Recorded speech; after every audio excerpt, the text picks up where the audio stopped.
Example 15. Page 61. For which value of p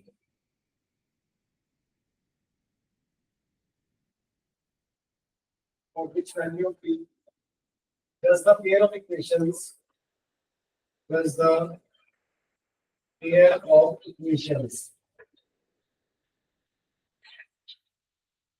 for which value of p does the pair of equations given below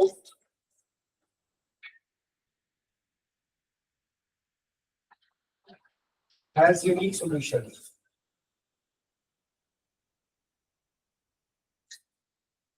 इसको ध्यान से समझो, इस question को कैसे करना है और स्टेप्स कैसे होने चाहिए आपको, आपके और आपको कैसे करना है। तो हमारे पास दो इक्वेशन दे रखी है, 4x plus 3y is equal to -8 और लिखा है 2x plus 2y plus 2 equal to 0।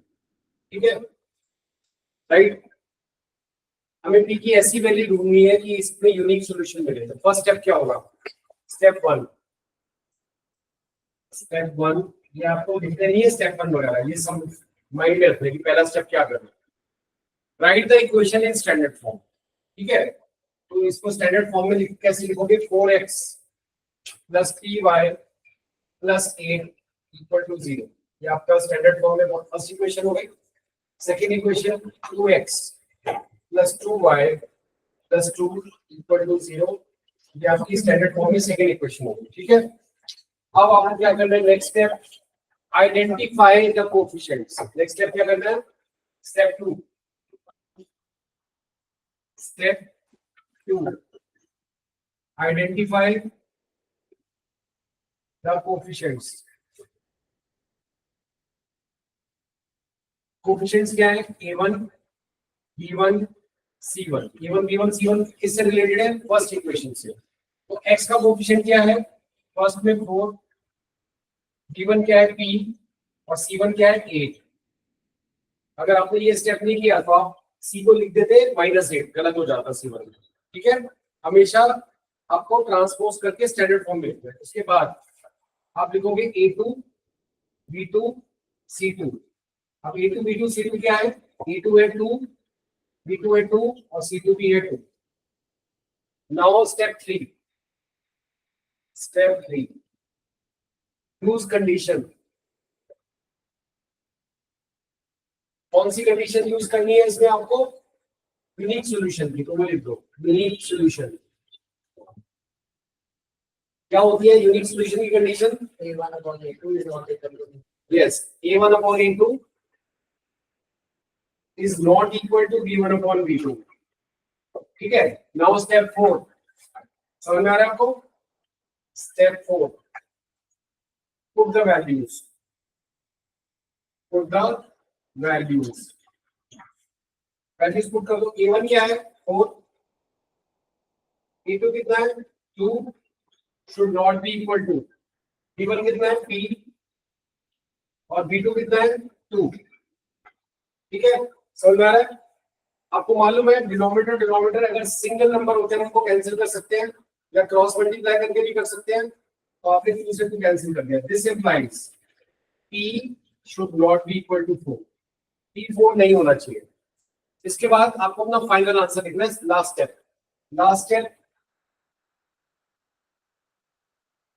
Step right your final answer.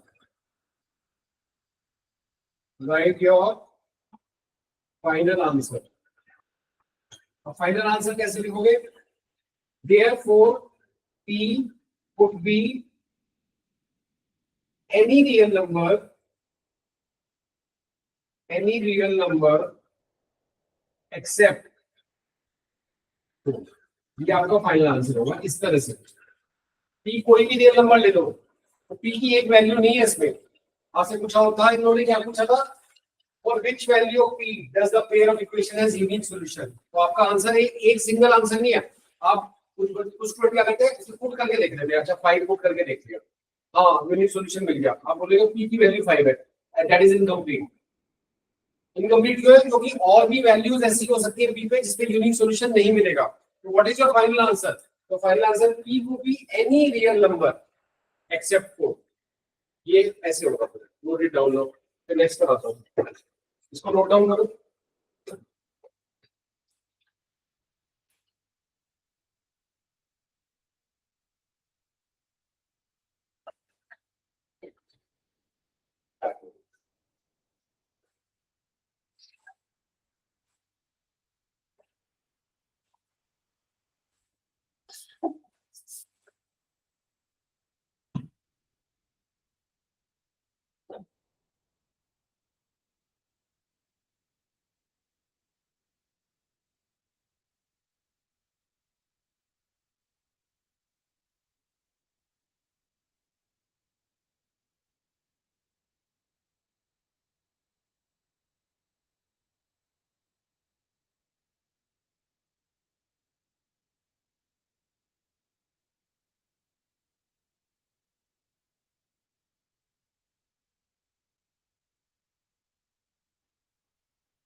आपको बिल्कुल इसी तरह से स्टेप फॉलो करके अपना आंसर बताना है। फाइनल आंसर आपका, आपका क्लास 10, सब लोग इधर देखो, आपकी क्लास 10 बोर्ड्स का एग्जाम होता है क्लास 10 में, और आपके पेपर, ध्यान से सुनो बहुत इंपॉर्टेंट बात है, और आपके पेपर कौन चेक करते हैं? Unknown teachers. ठीक है, तो आपको बिल्कुल प्रॉपर सीबीएसई के फॉर्मेट में अपने आंसर करने, जो भी आपका फाइनल आंसर होगा उसको ऐसे ब्रैकेट बॉक्स में रख के छोड़ना। एग्जामिनर आपका आंसर नहीं ढूंढेगा कहीं, उसको प्रॉपर हाईलाइटेड होके दिखना चाहिए कि ये फाइनल आंसर है। तो always right your final answer in the box and it should be complete. अगर आप कोई भी नंबर लिख दोगे तो वो इनकम्प्लीट आंसर होगा। वो ट्रू होगा, बोलोगे 7, p की वैल्यू 7, हाँ यूनिक सॉल्यूशन मिलेगा। आप बोलोगे p की वैल्यू -3, हाँ यूनिक सॉल्यूशन मिलेगा, लेकिन वो इनकम्प्लीट आंसर है। इनकम्प्लीट कब होगा? जब आप बोलोगे एनी रियल वैल्यू एक्सेप्ट 4। ठीक है,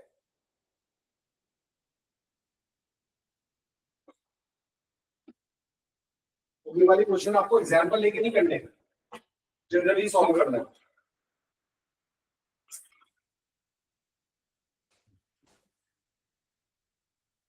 नोट हो जाए तो बताओ मुझे। Noted everyone? हाँ, नेक्स्ट आप करते हैं example number 16।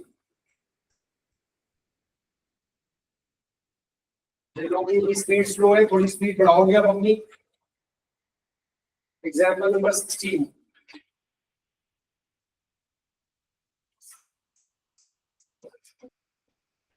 for what value of k, for what value of k will the following pair, will the following pair of linear equations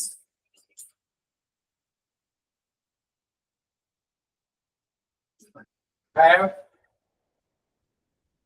infinitely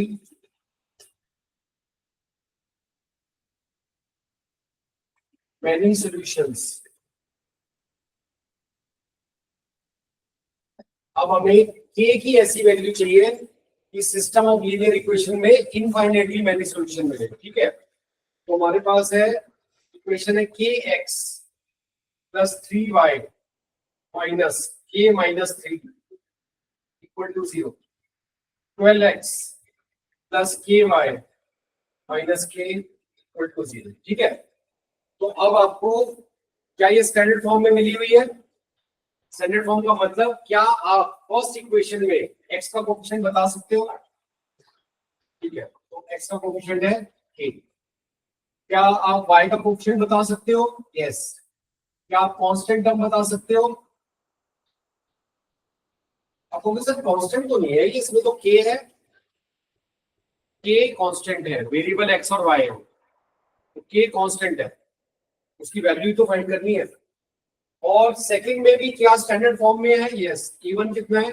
12। e2 12 है, e2 k है, और c2 नेगेटिव k है। ठीक है, ये हमारे पास है। अब हम नेक्स्ट स्टेप क्या करेंगे? कंडीशन यूज करेंगे। तो इनफाइनाइटली मैनी और इनफाइनाइटली मैनी सॉल्यूशंस, पहली सॉल्यूशंस कंडीशन होती है, बोलो इनफाइनाइटली मैनी सॉल्यूशन की कंडीशन क्या होती है?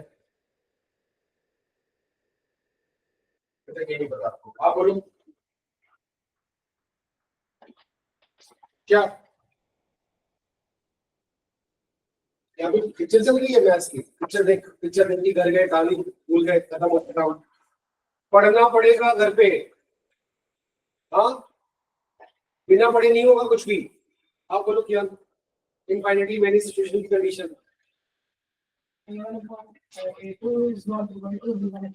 Janvi e1 upon e2 e1 upon v2 equal to c1 upon c2। ये कंडीशन यूज करनी है। जब तक कंडीशन नहीं पता होगी हम कैसे वैल्यू फाइंड करेंगे? ठीक है, अब इसमें वैल्यू पुट कर दो। यहाँ पे लिखो k, यहाँ पे लिखो 12, यहाँ पे लिखो 3, इसके नीचे लिखो k, यहाँ पे लिखो माइनस k माइनस 3, और नीचे लिखो नेगेटिव k। ठीक है, अब कैसे सॉल्व करेंगे इसको? अभी लिखना नहीं है, ध्यान से देख लो, मेरी वाला इरेज कर रहा हूं।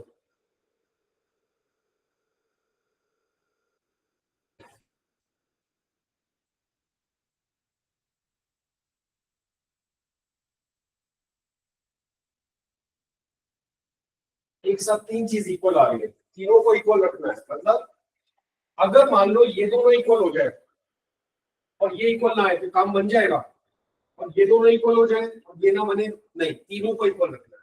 तो हम क्या करेंगे? हम इसको कुछ इस तरह से ले लेंगे, एक बार इसको ले लेंगे और एक बार इसको लेके सॉल्व कर लेंगे, फिर वेरीफाई भी कर लेंगे। ठीक है, चलो फिर तो पहले मैं ले रहा हूँ k upon 12 is equal to 3 upon k। ये बन गया k square is equal to 36। तो k की कितनी वैल्यू आएगी? k की वैल्यू बताओ कितनी आएगी? k की वैल्यू कितनी आएगी? +/6। तो आपको किस तरह से करना है? फैक्टराइज करके करना है। आप फैक्टराइज कैसे करोगे? k square minus 36 equal to 0। Factorisation कैसे होगी? k प्लस 36, k प्लस 6 और k minus 6 equal to 0। Factorisation a square minus b square की आइडेंटिटी लगा के करी, a plus b into a minus b। Factorise करके करना है, ऐसे नहीं करना। ठीक है, तो this implies k equal to 6 और माइनस 6, यहां से ये वैल्यू है।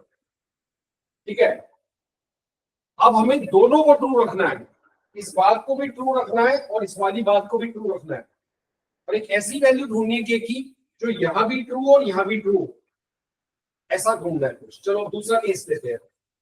3 upon k is equal to negative k minus 3 upon negative k। जो यहाँ पे मिसिंग चीज होती है ना, उसको कभी कैंसिल मत करना, बस गलती हो जाएगी। तो मैं यहां से ये नेगेटिव से नेगेटिव को कैंसिल कर रहा हूँ, साइन को कैंसिल कर दो, कांस्टेंट को कैंसिल किया था यहाँ पर।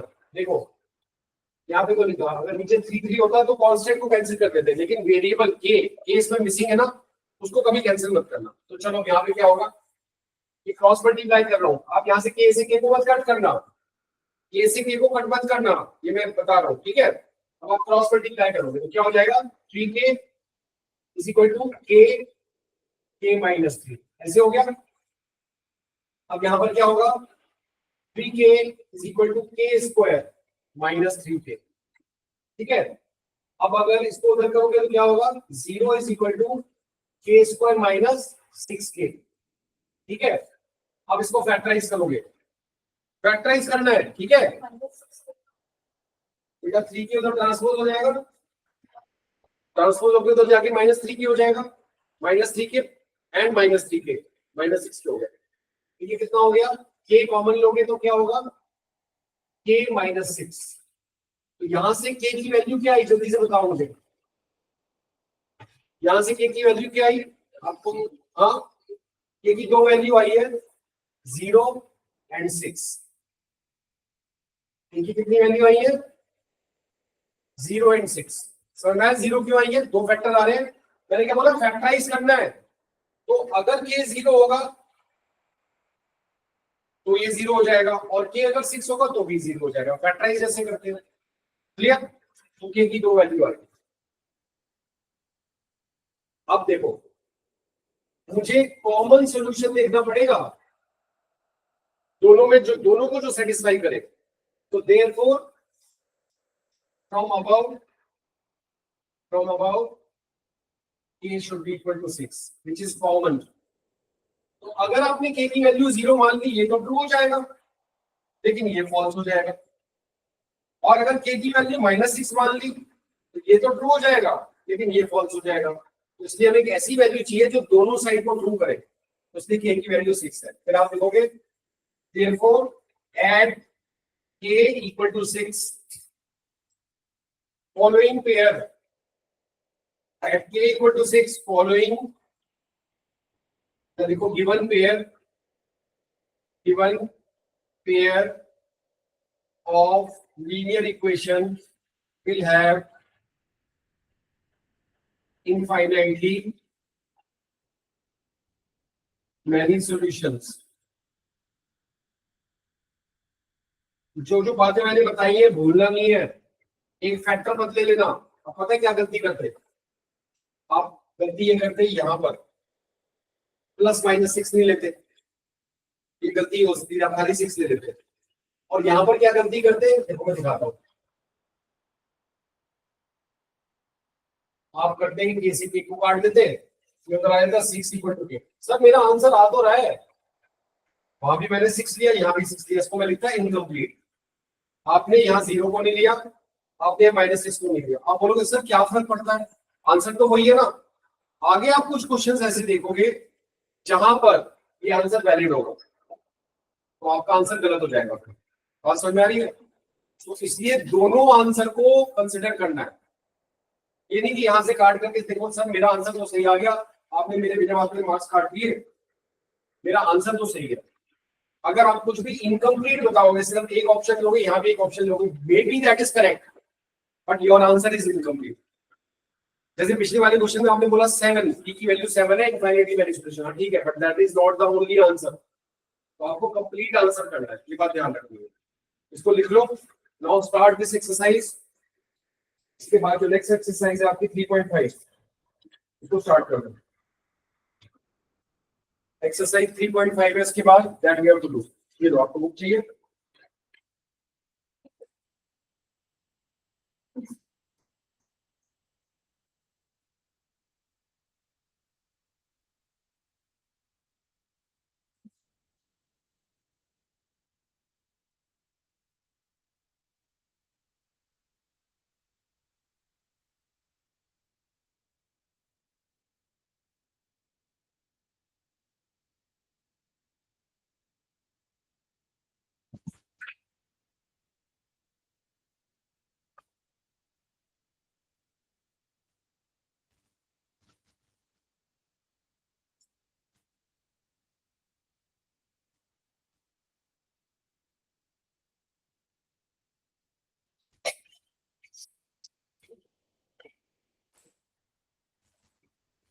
First question is approximate equation.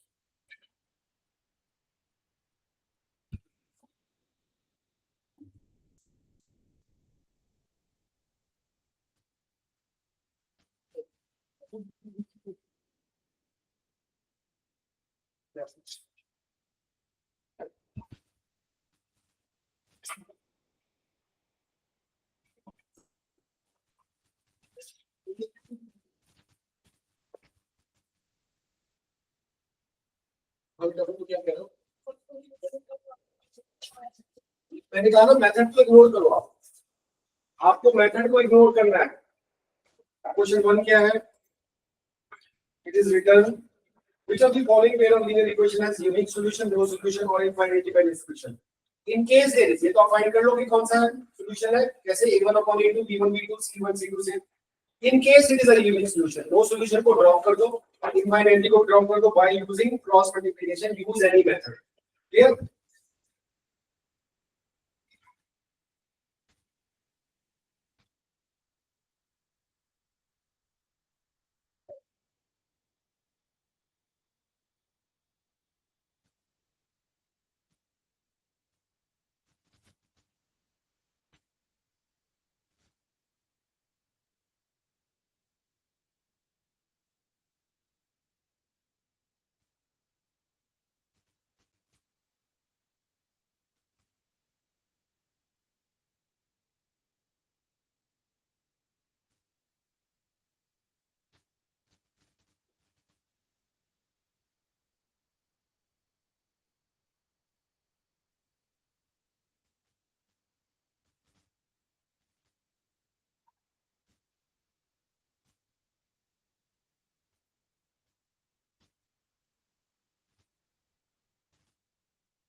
Sir अगर आप एक ही निकालेंगे तो वो भी तो ठीक नहीं है।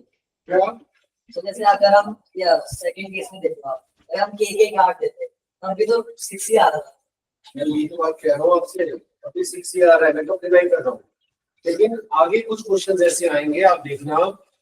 अगर आप एक ऐसी कट करोगे, जैसे यहाँ पर आपने 0 को अवॉइड कर दिया, 0 एक वैलिड आंसर मिलेगा, समझ लो, तो इसलिए कभी नहीं करना है ऐसे कैसे।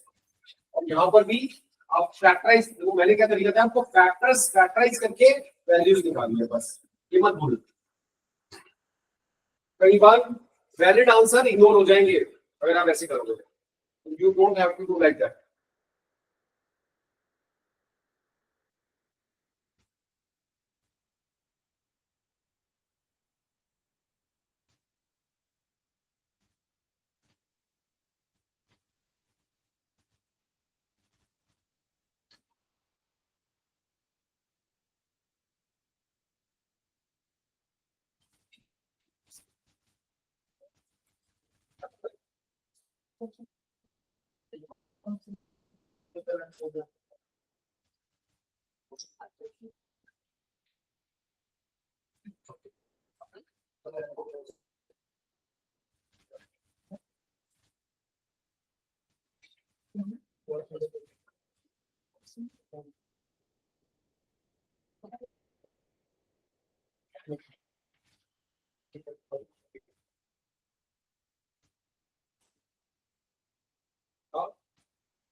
सॉल्व नहीं कर, सॉल्व करने के लिए इसमें यूनिक सॉल्यूशन आ रहा है, पहले चेक करो कौन सा सॉल्यूशन आ रहा है इसमें।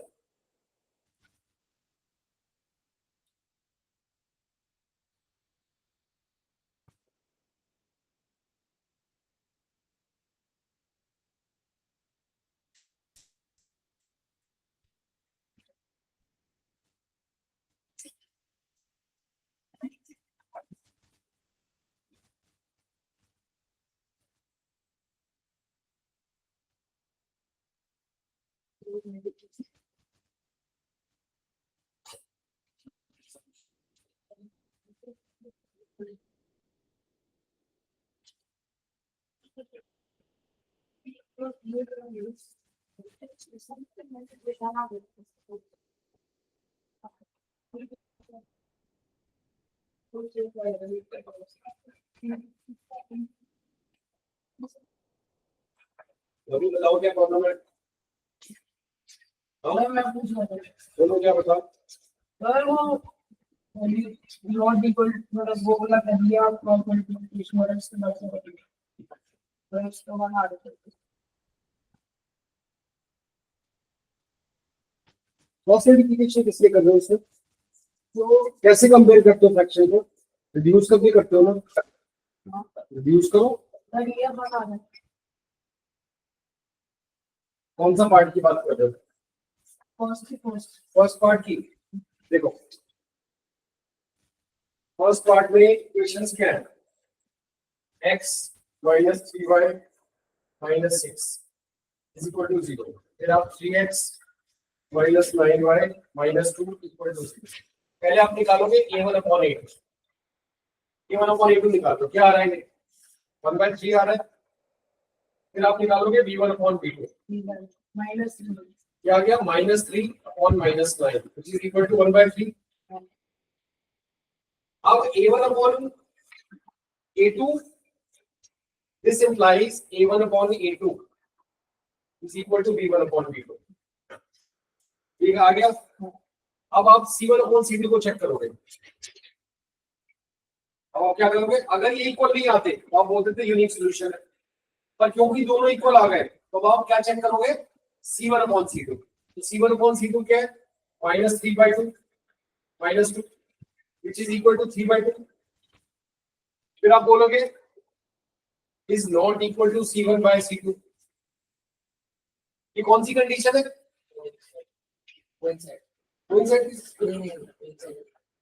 Which is a condition of, which is a condition of no solution। बस खत्म काम। ये नो सॉल्यूशन की कंडीशन है। अब नो सॉल्यूशन में तो आपको आंसर निकालना नहीं है, क्योंकि इसका होता नहीं है और आंसर बस यहाँ छोड़ दूंगा। इस तरह चेक करोगे, पहले a1 upon a2 निकालोगे, फिर b1 upon b2 और c1 c2, फिर कंपैरिजन करोगे। ठीक है? और कोई कराना है तो बताओ मुझे। तो फर्स्ट केस में आपको सॉल्व नहीं करना है, क्योंकि there is no solution. This is exercise 3.5 question number 1 page 62 and this is first part। ठीक है?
नेक्स्ट राउंड किसका है?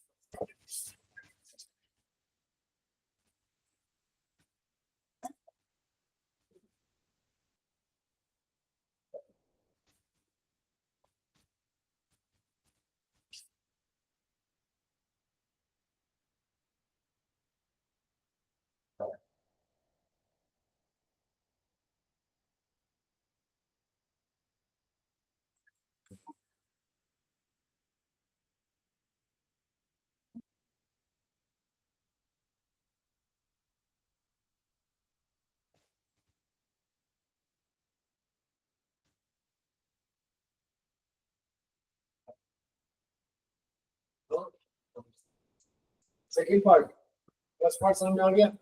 हाँ, कंडीशन बताओ मुझे, तीनों कंडीशन बताओ क्या क्या होती है, इंग्लिश की क्या कंडीशन होती है? ओके, नो सॉल्यूशन की कंडीशन क्या होती है?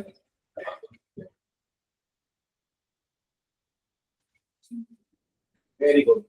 और इनफाइनाइटली वैलिड? हाँ, आप कंडीशन बताओगे तभी कर पाओगे ना, ठीक है? कंडीशन तो पता चल गई, चलो करते हैं, सेकेंड पार्ट करते हैं इसका।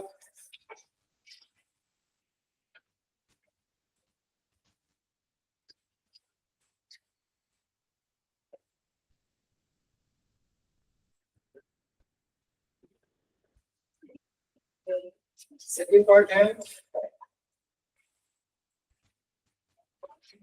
2x plus y equal to 5, 3x plus 2y equal to 8। तो सबसे पहले हम इसको स्टैंडर्ड फॉर्म में लिखेंगे, ठीक है? स्टैंडर्ड फॉर्म में कैसे आएगा? 2x plus y minus 5 equal to 0, 3x plus 2y minus 8 equal to 0। अब a1 upon a2 कितना हो गया? 2/3। a1 upon a2 और b1 upon b2 कितना आ गया? 1/2। तो पहले a1 इसी को कंपेयर कर लेते हैं। So here a1 upon a2 is not equal to b1 upon b2 as 2/3 is not equal to 1/2, which is a condition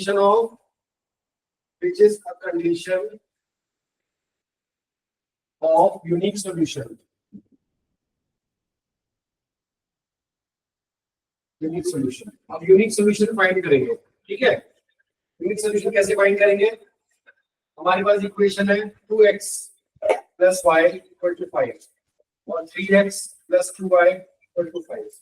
ठीक, अब हम कोएफिशिएंट सेम करेंगे। अगर x को सेम करेंगे, इसको 3 से मल्टीप्लाई करना पड़ेगा, इसको 2 से मल्टीप्लाई करना पड़ेगा, ज्यादा काम हो जाएगा। लेकिन अगर हम y को सेम करते हैं तो उसको खाली 2 से मल्टीप्लाई करना पड़ेगा और इसको कुछ नहीं करना पड़ेगा। तो अगर इसको 2 से मल्टीप्लाई करेंगे, फर्स्ट इक्वेशन को बन जाएगा 4x plus 2y और पूरी इक्वेशन को करना है तो यहाँ पे 2 × 5 10 आ जाएगा। ये आ जाएगा 3x, इसको एज इट इज कॉपी कर दो, तो इसमें कुछ चेंजेस नहीं करें। अब आप क्या करोगे, दोनों के कोएफिशिएंट सेम है लेकिन साइन भी सेम है, तो इस सिचुएशन में क्या करते हैं, सबट्रैक्ट करते हैं। सबट्रैक्ट किया, ये पॉजिटिव का बन जाएगा नेगेटिव, पॉजिटिव का बन जाएगा नेगेटिव, पॉजिटिव का बन गया नेगेटिव। तो ये 4x - 3x हो गया x, ये एलिमिनेट हो गया। 10 - 8 बन गया 2, तो x की वैल्यू 2 आ गई। अब x की वैल्यू 2 किस में इनपुट कर दो, putting value of x equal to 2 in equation। कौन सी छोटी लग रही है इक्वेशन? फर्स्ट पे पुट कर देते हैं इक्वेशन 1, ये आपकी इक्वेशन 1 है, ठीक है? इसमें x की वैल्यू पुट कर दो, सो वी गेट क्या होगा, 2 into x की वैल्यू 2 है प्लस y इक्वल टू 5, तो गया 4 plus y equal to 5। So y is equal to 4 इधर जाएगा, माइनस हो जाएगा 1। So this is the solution। x equal to 2 and y equal to 1, this is unique solution। Clear है? ऐसे solve करना।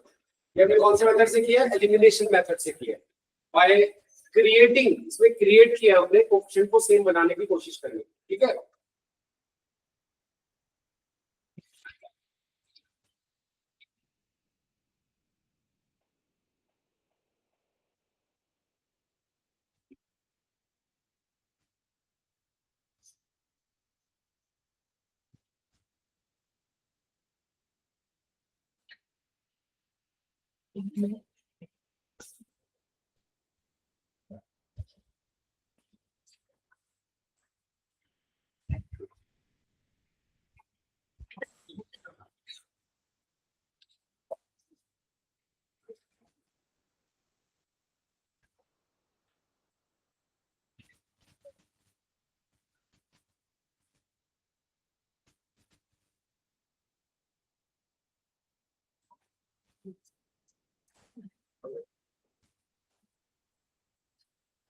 तो ठीक से रखो, फट जाएगी नीचे से, देखो कैसे मुड़ी हुई है। ऐसे रखते हैं बुक को, क्या रिस्पेक्ट नहीं है बुक के लिए आपको?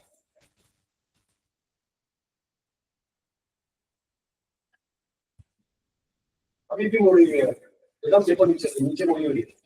ठीक से रखो, बुक की रिस्पेक्ट नहीं करोगे तो क्या सीखोगे?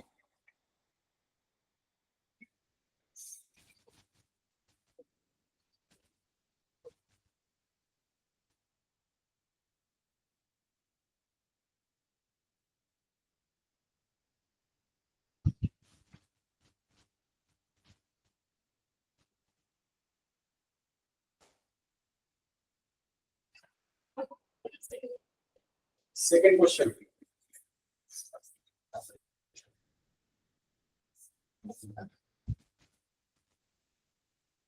सेकंड क्वेश्चन का कौन सा पार्ट? फर्स्ट पार्ट, चलो देख।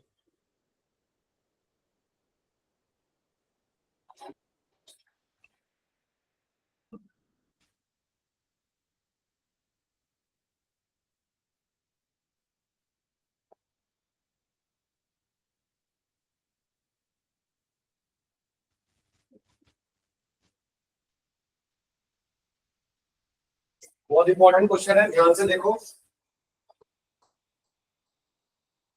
Question number 2 first part, question number 2 first part, exercise 3.5, page 62. You have to find the values of A and B. For what values of A and B? हमें दोनों की value find करनी है।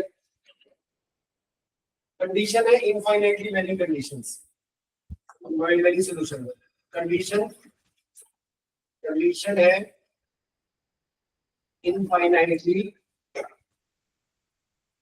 Many solutions.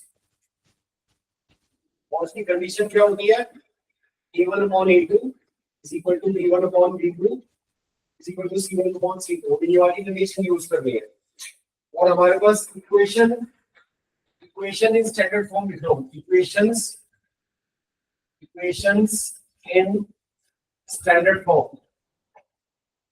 पहले मैं standard form में करने की बताया था मैंने आपको, पहले स्टैंडर्ड फॉर्म में लिखना है। तो उसकी स्टैंडर्ड फॉर्म क्या होगी? 2x plus 3y minus 7। ये हमारी फर्स्ट इक्वेशन हो गई स्टैंडर्ड फॉर्म में। सेकंड है हमारे पास a माइनस बी, ये कोफिशिएंट ऑफ x आ गया, a माइनस बी। फिर हमारे पास y आना चाहिए, वो है a प्लस बी, ये y आ गया। फिर कांस्टेंट टर्म है, इधर ट्रांसपोज कर दो पूरा का पूरा ब्रैकेट में डाल के, 3a प्लस बी माइनस 2, पूरा का पूरा हमने ट्रांसपोज कर दिया। ये सेकंड इक्वेशन आ गई। समझ में आ गई बात? हमने लेफ्ट हैंड साइड को पूरा ट्रांसपोज करके साइन चेंज कर दिया। अब यहाँ पे कंडीशन में पुट करो इसको कंडीशन में कैसे पुट करेंगे? a1 कितना है? a1 है 2 अपॉन a माइनस बी, ये आ गया। b1 कितना है? 3 अपॉन a प्लस बी। फिर हमारे पास क्या है? -7 upon -3a plus B minus 2, ये आ गया हमारे पास। अब क्या हम ये नेगेटिव नेगेटिव कैंसिल कर सकते हैं? यस वी कैन डू, ये तो हम कर ही सकते हैं। अब आप क्या करोगे? पहले इन दोनों को ले लो, फिर इन दोनों को ले लेंगे हम, ठीक है? दो करके देते हैं, ठीक है? तो चलो अभी पहले इसको ले लें। तो यहाँ पर हो गया 2 upon a minus b is equal to 3 upon a plus b, right? इसको क्रॉस मल्टीप्लाई करेंगे तो क्या हो गया? 2a plus b is equal to 3a minus b. ये बन गया 2a plus 2b is equal to 3a minus 3b। इसको सिंप्लीफाई कर सकते हो, क्या हो जाएगा? उधर जाएगा 3a माइनस 2a, ये 2a 3 इधर आ जाएगा प्लस 2a, ये 2b है इधर, 2b प्लस 3b, तो गया 5b is equal to a। क्या आ गया हमारे पास? 5b equal to a, right. अब दूसरे को देखते हैं, यहां से कुछ हुआ नहीं है, होल्ड करते हैं इसको, ठीक है। अब दूसरे वाला देखो, ये हो गया 3 upon a plus b is equal to 7 upon 3a plus b minus 2। इसको भी क्रॉस मल्टीप्लाई कर लो, तो ये क्या हो जाएगा? 3 into 3a plus b minus 3, और इधर क्या हो जाएगा? 7 इंटू a प्लस b। अब आप इसको सिंप्लीफाई करोगे, ये कितना हो गया? 9a प्लस 3b माइनस 6, जो क्या 7a प्लस 7b। आप देख लो क्या बन रहा है, ये लीनियर इक्वेशन बन रही है टू वेरिएबल में, a और b की, और इधर हमारे पास एक ऑलरेडी है। सॉल्व करके और b की वैल्यू आएगी, तो क्या होगा यहाँ पर? ये 9a 7 इधर आ गया, तो ये बन जाएगा 2a। ये 3b और 7b इधर आएगा, माइनस 4b, ठीक है, समझ में आ रहा है? और माइनस 6 इक्वल टू 0। ये हो गया।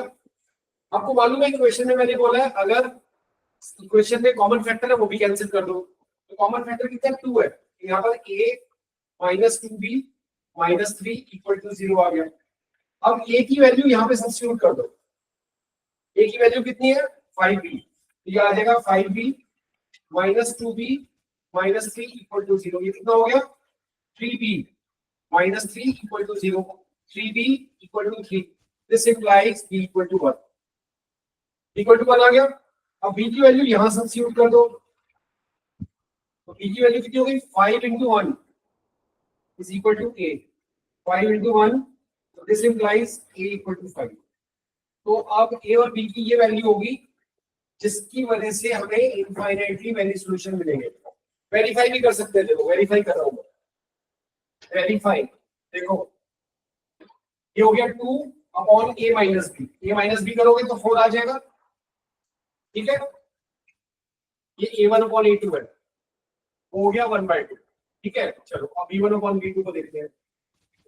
ये आपके पास है 3 अपॉन a प्लस b, तो 3 अपॉन a प्लस b कितना हो जाएगा? 6, which is equal to 1/2 आ गया। अब c1 अपॉन c2 को वेरीफाई कर दो, वो क्या है? 7 upon 3a plus b minus 2, ये कितना हो गया? 7 अपॉन 3a, 3a कितना बन गया? 15, b कितना है? 1 माइनस 2, तो ये कितना हो गया? 7 अपॉन 16 माइनस 2, हो गया 7 upon 14, which is equal to 1/2। हो गया वेरीफाई। ये वेरीफाई भी हमने कर लिया, ये हमारा आंसर करेक्ट है बी की value. Is it clear? Note down करो उसको जल्दी से, बाकी अपने आप ट्राई करके आओगे आप लोग।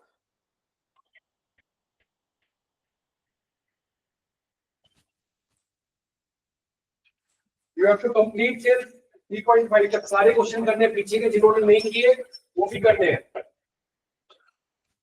बाद में मौका नहीं मिलेगा, सिलेबस आगे बढ़ जाएगा, बता रहा हूं मैं, इसलिए साथ साथ करते चलो। हो गया? इरेज कर दो।